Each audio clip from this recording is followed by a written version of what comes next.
In January 1919, a wave of molasses moving at 35 miles an hour killed 21 people in Boston. Not a wave of water, molasses.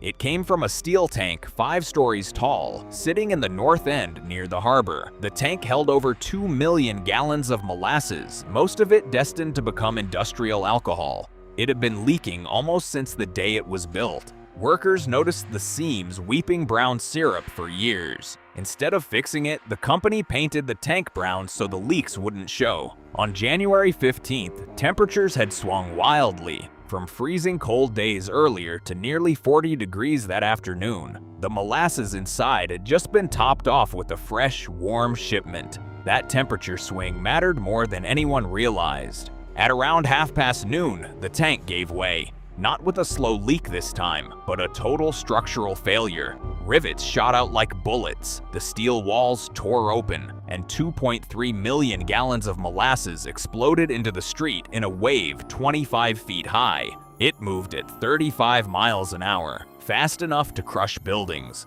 fast enough to lift a train off its tracks. People, horses, entire structures were swept up and buried in it.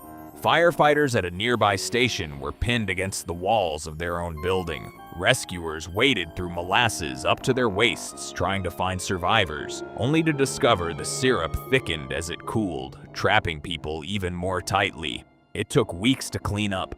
Rescue workers used salt water from the harbor and sand just to cut through the hardened sugar coating everything. Legend says you could still smell molasses in the north end on hot summer days, decades later. So why did the tank actually fail? For years, the company blamed anarchists, claiming someone had bombed the tank, but investigators found something far less dramatic. The steel used to build the tank was too thin, about half the thickness it should have been for a structure that size. There were also far too few rivets holding the seams together. The company had built the tank fast, without proper engineering review, because they were racing to cash in on alcohol production before wartime prohibition laws changed the rules.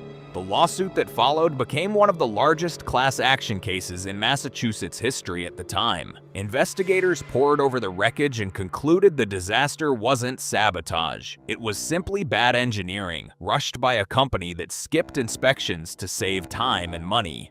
That case ended up changing how construction projects were reviewed going forward. Engineers were required to sign off on calculations. Inspections became standard practice rather than an afterthought.